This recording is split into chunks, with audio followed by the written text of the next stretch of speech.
Could Stewart-Haas Racing switch manufacturers? Tony Stewart had an interesting response to that question, and Jenson Button says it's time for NASCAR to bring the bump and run to Europe.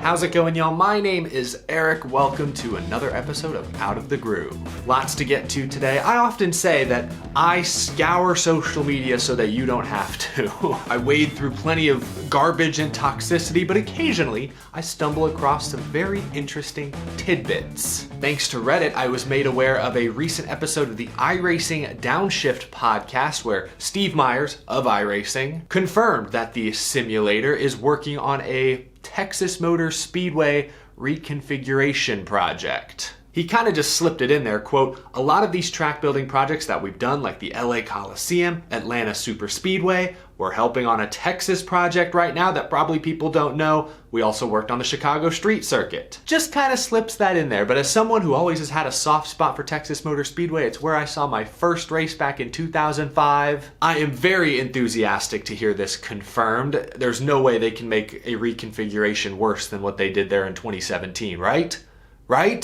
IndyCar may beg to differ. Their last couple races at current Texas have actually been pretty good. But NASCAR, changes need to be made, hopefully sooner rather than later, and hopefully for the better. I hope they're not thinking about Texas Super Speedway unless they go big and make it a 3-mile, everything's bigger in Texas behemoth. I'm not sure if I actually want that, but yeah, curious to see what this ongoing Texas Motor Speedway project turns into, if it ever becomes reality, or if at some point it just gets scrapped along the way. We'll have to wait and see. I also want to highlight a very interesting stat I saw on Twitter this morning. With the news yesterday that Josh Berry is moving on from Junior Motorsports in the Xfinity Series to go race for Stewart-Haas in Cup, there's been a lot of conversation about Dale Earnhardt Jr.'s role in the sport as not only a mentor, but also the role that team currently serves as a valuable step on the ladder for many drivers, crew chiefs, engineers' careers. This tweet from Joseph Srigley really puts into perspective the effect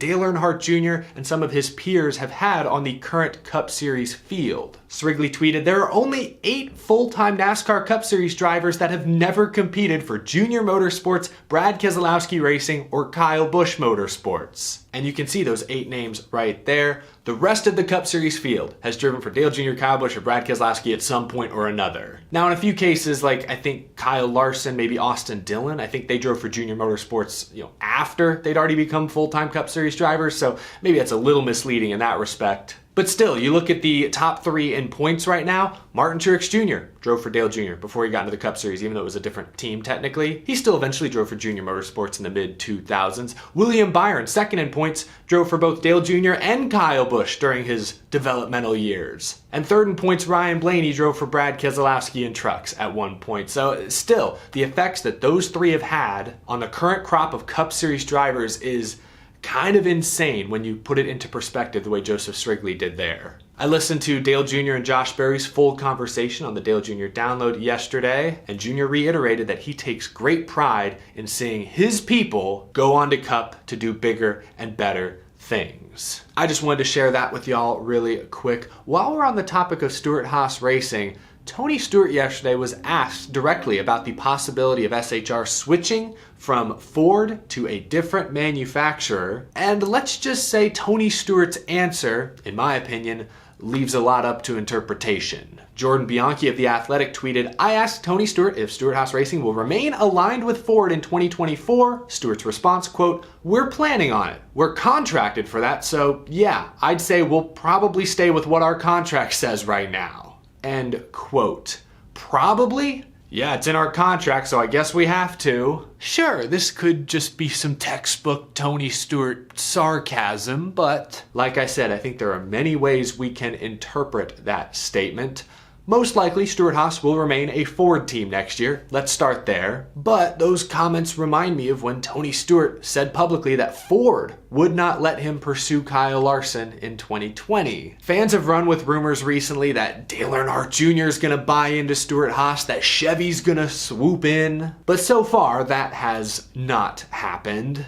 I understand where the rumors come from though. Josh Berry has driven for Dale Jr. for years. Josh Berry is now a part of Kevin Harvick Incorporated. Kevin Harvick is still involved with Stewart Haas Racing. And Kevin Harvick and Dale Jr. now both co-own the Cars Tour. You can connect a lot of these threads to each other. And of course, Stewart Haas Racing has not always been a Ford team. They switched from Chevy to Ford at the start of the 2017 season. The two championships Stewart Haas Racing has won, with Tony Stewart in 2011, Harvick in 2014, were both won as a Chevy team. I know a couple of years ago when Dodge was reportedly interested in coming back to NASCAR, a lot of those rumors were linked to Tony Stewart because his drag racing team, they have a relationship with Dodge. His wife has a strong relationship with Dodge. But unfortunately last fall there were reports that Dodge's push to re-enter NASCAR had stalled. So I think Dodge is off the table for now. But could SHR leave Ford for Chevy? If I'm Tony Stewart, Gene Haas, I'd make those phone calls. Ford has consistently lagged slightly behind Chevy and Toyota in recent years. And I know Joey Logano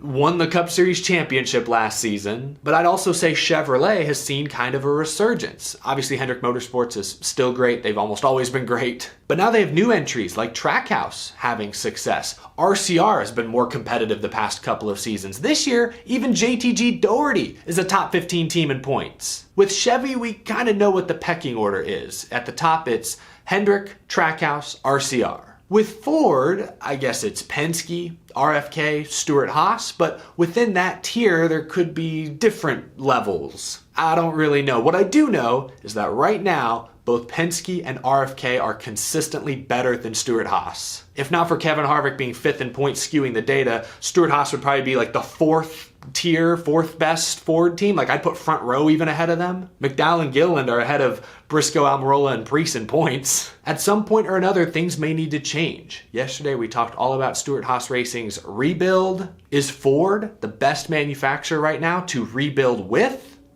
I don't think so. I haven't even mentioned Toyota. I don't think Stewart Haas switches to Toyota. I mean, Legacy Motor Club is moving to Toyota next year. I don't think they have the resources or the bandwidth to bring in a 4-car team next year as well, or anytime soon. So I think Toyota's off the table for now. But SHR, switching back to Chevy?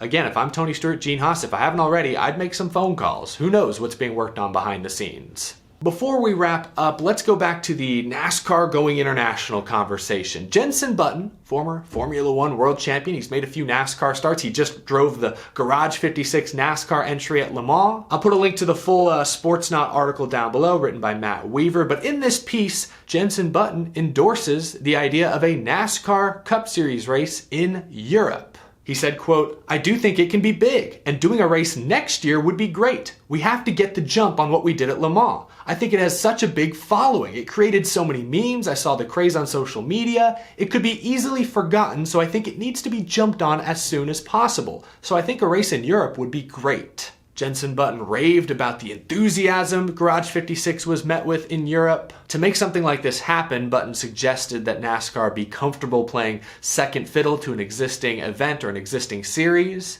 being the opener, so to speak, since NASCAR's foothold in Europe is still not very strong. NASCAR may have a difficult time swallowing their pride, putting their egos to the side, but I'm with Jenson Button. If they can open up, probably not for a Formula One event, I don't think that would happen, but for something else, some sort of sports car event, I think Jenson Button mentioned that in the article, then yeah, I think NASCAR should jump at it. They should be comfortable being the opener if it means exposing your product to a whole new audience. If you want to go international, you might have to start smaller. NASCAR needs to realize that. I want to read you one more Jenson Button quote from this article. Again, I'll link the full thing down in the description below. Jenson Button said, quote, "There are things I think the European fans will struggle with. The no rules in terms of how aggressive you can be on the track. I think that's one thing I think any of us who get into racing in any category, we struggle with that in NASCAR initially, because if you even tap a guy in any other form of racing, you're probably getting penalized. In NASCAR, you can hit people and it's up to the other guy if he retaliates or moves out of the way. That's the biggest thing for the European public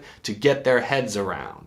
Bringing the bump and run abroad. Yeah, I don't know much about European racing culture. I don't follow Formula One very closely. But I do know one thing that sets NASCAR apart from most other major motorsport series is the sheer amount of bumper-to-bumper Rubbins racing, the sheer amount of contact. NASCAR actively promotes on-track contact in many cases.